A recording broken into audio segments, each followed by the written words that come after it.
আসসালামু আলাইকুম। Abdullah construction Muscat Oman থেকে বলছি। আজকে আপনাদের দেখাবো রাস্তার সাথে কার পার্কিং সহ 4 বেডরুমের একটি চমৎকার হাউস প্ল্যান, যেটির দৈর্ঘ্য 44 ফিট এবং প্রস্থ 32 ফিট।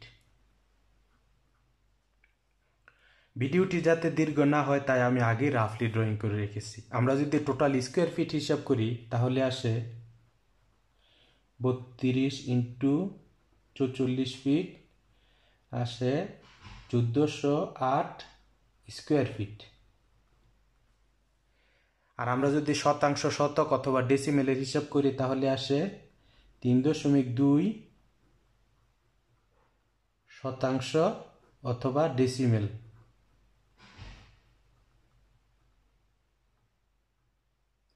আর কাঠার হিসাব করলে 1.95 কাঠা। তো এটা ছিল জমির পরিমাপ।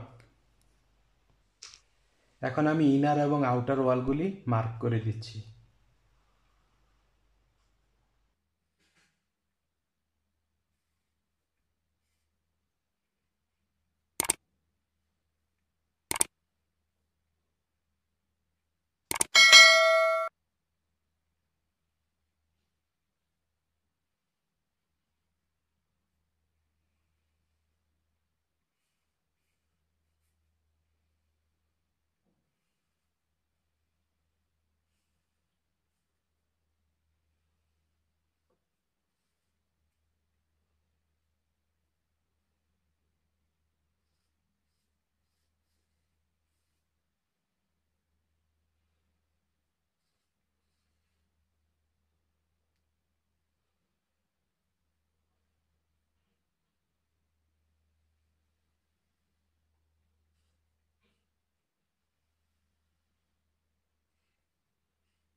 তো ইনার এবং আউটার ওয়ালগুলি মার্ক করে দেওয়ার পর আমি এখন প্রত্যেকটা ডোর মার্ক করে দিচ্ছি। এটা আপনারা ডাবল পার্ট ডোরও দিতে পারেন, সিঙ্গেল পার্টও দিতে পারেন। তো ডোরটা যেহেতু একটু বড় তাই আমি ডাবল পার্ট দিলাম।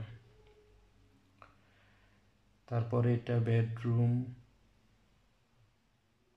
1,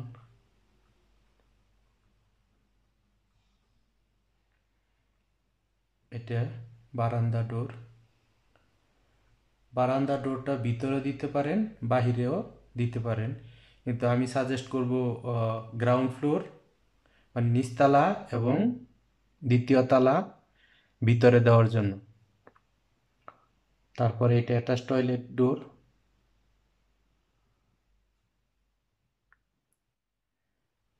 তারপরে এটা বেডরুম 2, বেডরুম 2 এর সাথে অ্যাটাচ ডোর, অ্যাটাচ টয়লেট, বেডরুম 2। এটা বেডরুম 3, এটা বেডরুম 4। তারপরে এটা বেডরুম 3 ডোর, এটা কিচেনের ডোর,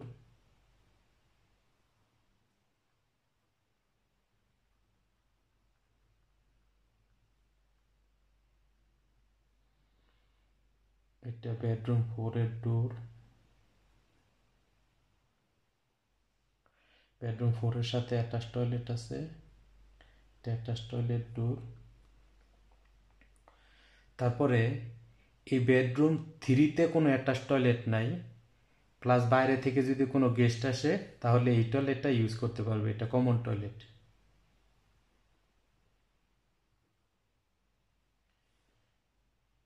C, T and B common toilet এবং বাথ। আর এটা 2 এর সাথে অ্যাটাচ টয়লেট এবং bath, A, T and B. এটা বেডরুম 1 এর সাথে অ্যাটাচ টয়লেট এবং bath, A, T and B. এটাও এ, টি অ্যান্ড বি। তারপরে আসি, এইটা হচ্ছে ডাইনিং এবং living space. Dining plus living. আর এই এরিয়াটা হচ্ছে কার পার্কিং এর জন্য।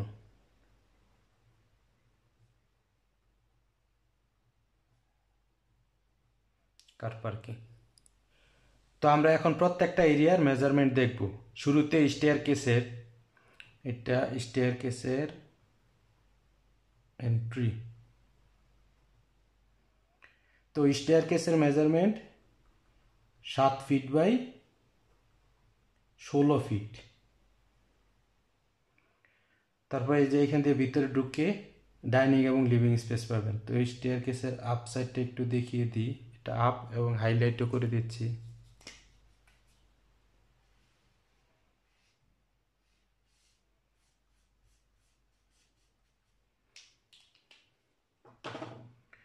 তো ভিতরে ঢোকার পর ডাইনিং এবং লিভিং স্পেস পাবেন। ডাইনিং এবং লিভিং স্পেসের মেজারমেন্ট 14 ফিট বাই 14 ফিট। তারপরে দেখে নিব বেডরুম 1 এর মেজারমেন্ট। বেডরুম 1 এর মেজারমেন্ট এইভাবে 11 ফিট 6 ইঞ্চি, এইভাবেও 11 ফিট 6 ইঞ্চি। বেডরুম 1 এর সাথে বারান্দা আছে, আমি সংক্ষেপে VER লিখলাম। এই বারান্দার মেজারমেন্ট 4 ফিট বাই 11 ফিট 6 ইঞ্চি। আর এখানে যে অ্যাটাচ টয়লেট আছে বেডরুম 1 এর সাথে, এই অ্যাটাচ টয়লেটের measurement 4 feet 6 inch by 7 fit.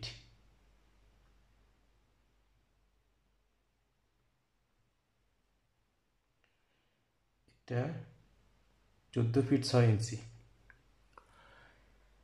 তারপরে দেখে নিব বেডরুম 2 এর মেজারমেন্ট। বেডরুম 2 এর মেজারমেন্ট এইভাবে 11 ফিট আর এইভাবে 11 ফিট 6 ইঞ্চি। তো বেডরুম 2 এর সাথে একটা অ্যাটাচ টয়লেট আছে, এই অ্যাটাচ টয়লেটের মেজারমেন্ট 4 ফিট বাই 6 ফিট 6 ইঞ্চি। তারপরে এখানে একটা কমন টয়লেট আছে বেডরুম 3 এর জন্য এবং বাইরের গেস্টের ইউজ করার জন্য, 4 feet by 6 feet 6 inch same. তো বেডরুম 3 এর মেজারমেন্ট এইভাবে 11 ফিট, এভাবে 11 ফিট 6 ইঞ্চি। তারপরে এইখানে কিচেনের মেজারমেন্ট 7 ফিট বাই 7 ফিট 6 ইঞ্চি, এভাবে 7 ফিট, এভাবে 7 ফিট 6 ইঞ্চি। তারপরে বেডরুম 4 এর মেজারমেন্ট এইভাবে 11 ফিট আর এভাবে 11 ফিট 6 ইঞ্চি। এখন বাকি আছে কার পার্কিং এরিয়ার। কার পার্কিং এরিয়ার মেজারমেন্ট এইভাবে 12 ফিট 6 ইঞ্চি আর এভাবে 11 ফিট 6 ইঞ্চি।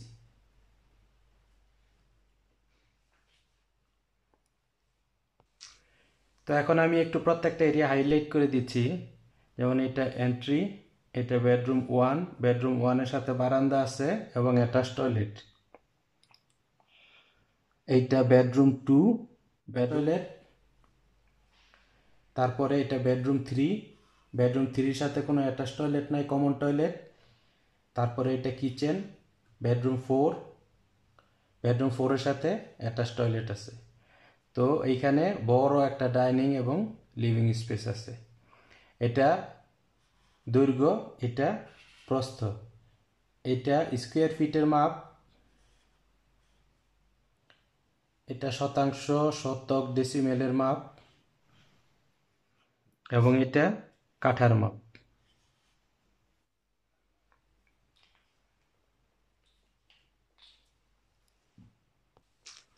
তো এখন আমরা দেখে নিব টোটাল পিলার সংখ্যা কয়টা। পিলার সংখ্যা অ্যাকচুয়ালি 16টা।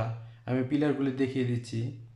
1, 2, 3, 4, 5, 6, 7, 8, 9, 10, 11, 12, 13, 14, 15 এবং 16, টোটাল 16টা পিলার। আমরা যদি বিল্ডিং কস্ট হিসাব করি যে কত টাকা লাগতে পারে, বিল্ডিং কস্ট, তো এই কার পার্কিং সহ 4 বেডরুমের হাউস প্ল্যানটা আপনি যদি বাস্তবায়ন করতে চান, তাহলে 3তলা ফাউন্ডেশনে 1তলা কমপ্লিট করতে আমরা একটা রাফলি হিসাব করে রেখেছিলাম 20 থেকে 22 লাখ টাকার মতো লাগতে পারে।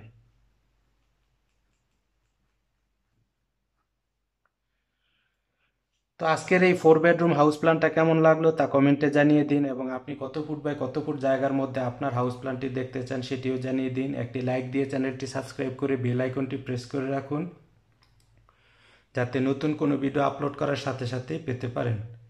আর যারা ইতিমধ্যে সাবস্ক্রাইব করেছেন তাদেরকে অসংখ্য ধন্যবাদ।